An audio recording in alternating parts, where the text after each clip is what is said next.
Hi, Sushant. Welcome to Eastern Eye. Hi, Murtaza. It's a pleasure to be here. Thank you so much. So, first of all, Sushant, I have to say that this is an amazing talent that you have to to sing in two voices, and that too so amazingly. So, let me start asking you by this: that when was this thing that you came to know about this talent of yours, and when was this thing when you decided that you want to explore it and showcase it to the world? Murtaza, I always enjoyed singing. I think singing was my first love, as they say. Uh, it so happened that, in the course of me as an artist, I got offers to do advertisements and then TV shows and, then also feature in some movies, sing for movies. But that singing came much later because as you do one show, it leads to another show. You do one advertisement, it leads to 10 other advertisements. So that's what happened, and I didn't have time to give to my singing, which was essentially what gives me the most joy.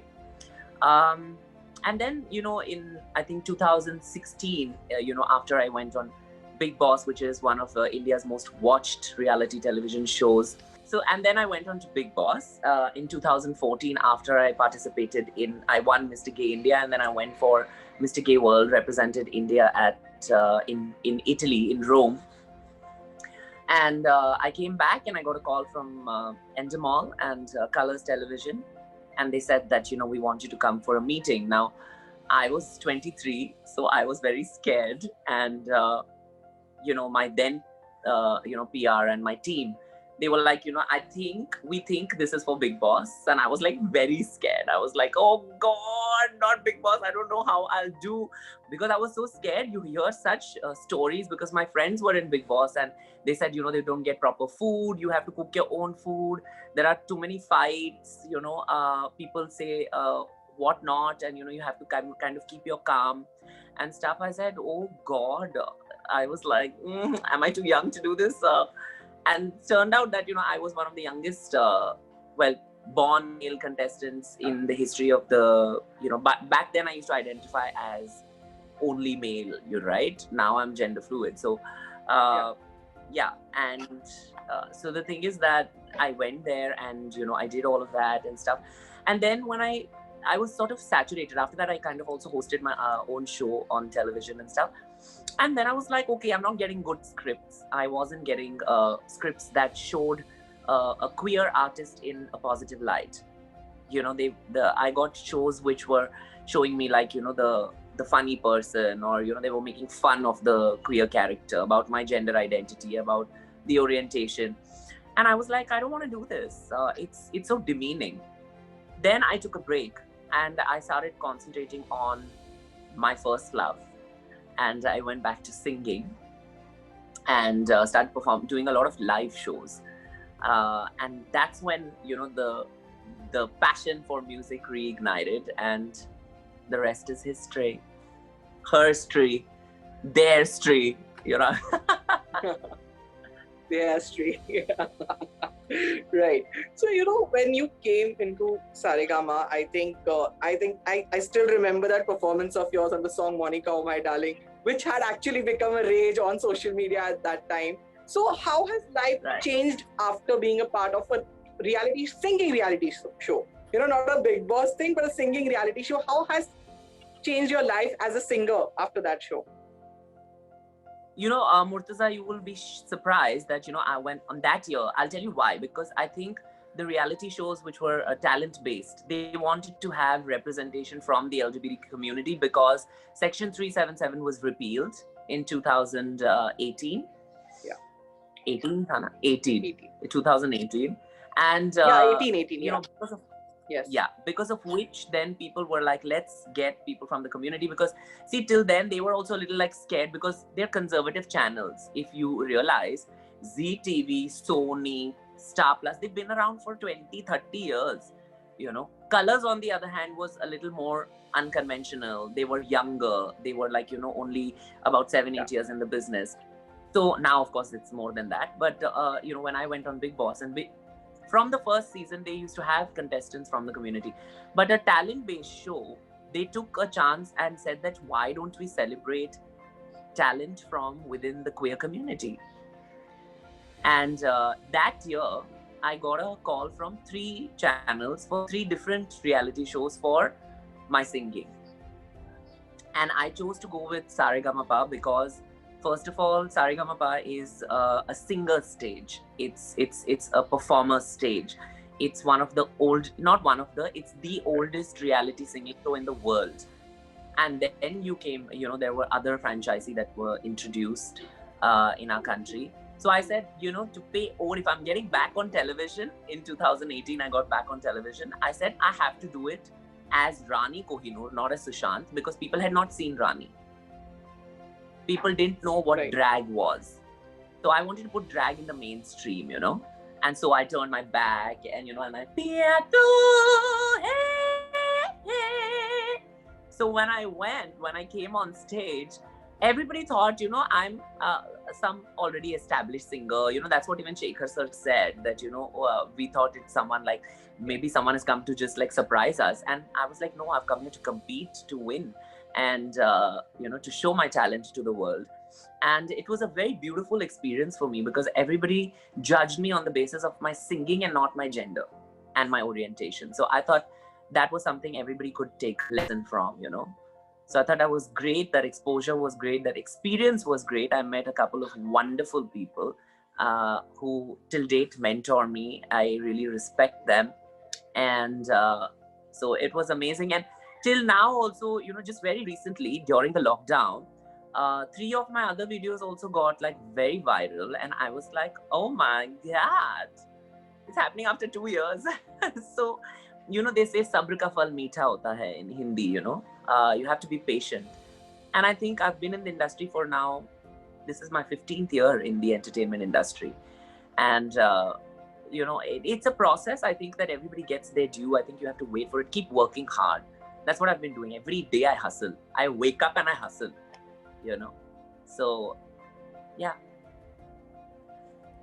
Right.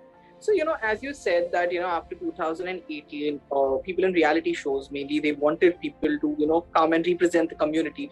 I would like to know now, after so many years, I think it's been 3 years, I think 2018, it's 2021 going on right now. Do you feel maybe in future or right now also, we could see someone from LGBTQ community judging the reality show and not there as a contestant? Do you feel that? Well, I'm waiting for the contract. Through your network, let me tell you, I'm waiting. I'm available. Whenever they want it, I have the sass, I have the voice, I have the personality, I have the pearly white teeth. I'm just joking, but I think you're right. I think it's time that they also kind of take it to the next level and introduce somebody as a judge. That's a beautiful suggestion, and I think that whoever's watching this should take some notes. Right. So, if we talk about music, do you have any idol in the music industry, any music composer or a singer? Of course. I don't like people who say, I don't have any idols. I've just like, okay, I've taken inspiration from this one. I have a lot of idols. I have a lot of inspirations. You will see in my, through my singing, I don't only sing one genre. I try to push the envelope and try to sing as many genres as possible. So I have a lot of inspirations from India as well as from the Western countries. I absolutely love Usha Uttup. Usha Uttup is, for me, a legend. Okay, for me, she's one of the best, because back in the 70s and 80s, when women were supposed to behave like a certain way, women were supposed to, talk in a very like, this, that, and oof-ish. Yeah. That used to happen. And Usha used to come on stage and kill it. She used to sing in a Frank Sinatra's voice, in Frank Sinatra's voice, as well as she used to take it to the other octave. She's got what a range, what a vocal range she's got. So definitely her. Then, I was born in 1990. So when I was about 2-3 years old, I used to always dance to these songs, on the radio and on television. Back then, MTV was quite a rage. and they used to play songs by the independent artists like Shweta Shetty, Sunita Rao, Falguni Pathak, um, all of them, Lucky Ali, Alisha Chinay. So these were all, I used to love that vibe. It was so beautiful, that pleasant vibe. And then you had the dance song with Anaida, Anamika, Rajeshwari, Rageshwari, Shan and his sister, Sagrika. So they were all my, like I used to look at them, and when I was young, I used to actually feel like I'm in their videos. So yeah, I used to imagine I'm in the videos, and I used to, all that I used to do. I used to dance thinking that its song is for me. So of course, then I used to try and kind of, replicate the way they sing and stuff. So definitely I've had, and then international Madonna, Michael Jackson, Elton John, George Michael, Freddie Mercury. Oh, I have a lot of inspirations, and it doesn't make me smaller if I say it, because it's the truth. Beyonce, Lady Gaga. Oh my God. I mean, see, you take the good from everyone. Adele. I really respect these artists, and for me, I don't feel ashamed to say that I've been inspired by all of them. Right. So, as Rani Kohinoor, if someone offers you to just do the playback in a Bollywood song for any other actress, are you okay to do that? Are you open to do that? Of course, I'm open to do that. Of course. Why not? I will sing for the woman and the actor and the actress. The producer will save a lot of money. So any actress and an actor you have in mind that you want to play back for, maybe? I would love to sing for Priyanka Chopra. Love it. I would love it. I would also love to sing for Vidya Balan. I would love to sing for who else? There are so many. Deepika, I would love to sing for. I would love to sing for Kiara Advani. Recently I love Kiara Advani. I would love Nora Fatehi to do a number in which I'm singing, because she dances exceptionally well and she's so beautiful. It's definitely Nora. And yes.